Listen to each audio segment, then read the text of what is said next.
السلام عليكم ورحمة الله تعالى وبركاته. maanta waxaan rabaa inaan idinla sheer gareeyo xawaajiyada aan isticmaalo. Dadka i weydiiyaa ma gadaa, haa waa gadaa, businesskeyga waaye. Waa kuwa ujeedeen xakan waxaa waaye xawaajiga kismaayo xawaaj, wax kasta oo ku shuban kartaa, ku karsan kartaa aan ka wadaa. Kanna waxaa waaye masaalaha fiishka, chickenka iyo wixii markaas adi aad jeclaatay inaad ku shubatid aa u isticmaali kartaa. Marka maanta waxaan rabaa inaan idinla sheer gareeyo bariiskan aan rabaa inaan kariyo oo igu cusub, weli ma karinin. Dadka dhan waxay dhaheen wuu fiican yahay, laakiin insha Allah haddaan ka warjirina suu yahay. Meeshan waxaa igu jiro chicken oo qal aan ku dhaqay, kalarkii wixii markaas aan ugu talgalay xawaajiyadeedii kulli aan kusoo wada shubtay foornadaan gelinaa. Nuskaan kalena biyaan ku karkarina. Waxaan rabaa maraq inaan bariis ku karsado. Chickenkana waxaan rabaa inaan ka bixiyo oo aan dubo, aan kalar aan ku shubo, aan saliid caadi kor aan ku dubo. Kii kale waxaan geliyay foornada. Marka insha Allah biyihiina waa kan oo maraqa ahaa aan rabo inaan bariis ku karsado. Hadda waxaan bilaabayaa bariis kariskii waaye. Maasha Allah. Sufriyadaha aad aan u jeclahay marka aan cuntada aan ku karsanayo. Dabka kasir waa ii gaaban yahay soo iiga gubanin. Waxaan dhan hal mar rabo inaan isku wada kalaan kalo mise aan kariyo saa marka loo yaqaano. Marka maasha Allah sufriyadan waxba ma ku dhago, waa ujeedin. Dad badan ay soo weydiiyaan sufriyadaha inta ka heshay ama dukaankeena marketkeenu yaala waa la gadaa. Dadka Mareykanka badan waa naga soo order gareystaan. Maraqi waa kana haday aan ka bixiyo chickenkii, maasha Allah.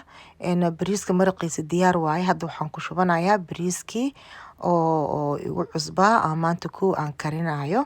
maasha Allah dadka dhan waxay dhaheen biyo badan ma u baahna. Marka ana biyo badan ma ku soo shuban, ma ii qiyaasna biyaha.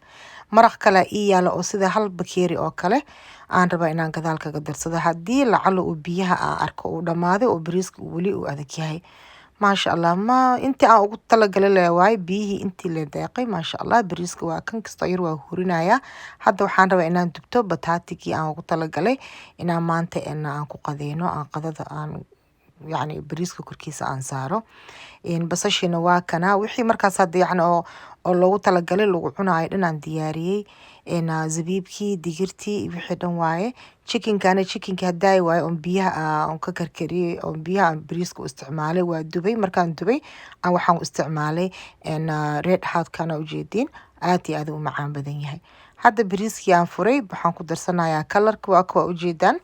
kalarka gadaala kaga darsaa markaan bariiska ko aan karinayo markaas isla markaas ma ku dari. Maxaa mar waxaa jiro biyaha hoos fadhiyo.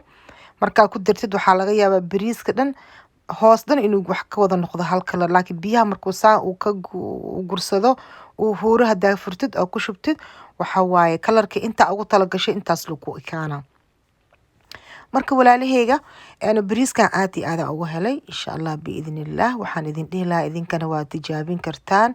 anba waa kuwa tijaabi waa la ii amaani, waa macaan badan yahay leegu dhahay, furfuradu noqonaa leegu dhahay. maasha Allah waa kana hadda waxaan ku shubanayaa kularkii aan ugu talagalay inaan ku shubto bariiska, maadaama aan bariiska maanta dhaqso karinayo.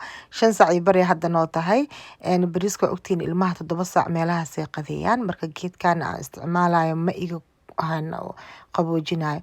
sufriyada idin sheegay waa ka hoos dhan ma ku dhagaayo. hadda bariiskan hoos saxan aan ku shubaa, shimbiraha banaanka joogaan aan siina ayaga cunaan. saladkeyga waa kuwa soo jarjartay oo diyaarsaday. marka inta waxaa kale ii yaala chicken waaye oo suqaar marka waa isticmaalaya asigana waa kuwa ujeedaan. saa idin sheegay xawaajiyadeedii meel waxaa jira oo markaas isticmaalayo iyo meel aan markaas aan isticmaaleynin. marka chickenka, fishka iyo waxaas dhan markaan isticmaalayo kulli waa isticmaalaa masaalaha iyo xawaajka labadaba waa isticmaalaa. marka masaalaha ma kulul, dad badan waxay dhahaan ma kulul yahay, ma kulul masaalaha. masaalahayga caadi waaye, ilmaha xitaa way cuni karaan. la waxa waaye waxaan ugu talagalay sida ilmaha ayagana cuni karaan isu u gubin. dadka waaweyn dadka qabaan sida gaaska iyo waxaas inuu ku kicinin. maasha Allah chickenka waa kana waa soo diyaariyay. chickenka aad u macaan badan yahay. masaalahana maasha Allah uu ka sii dhigaybo. wixii dhan waa soo wadi kari, waa soo wada diyaariyay. waa kana walaalahayga aad iyo aad u mahadsantihiin. Salaamu calaykum waraxmatullaahi tacaala wabarakaatu.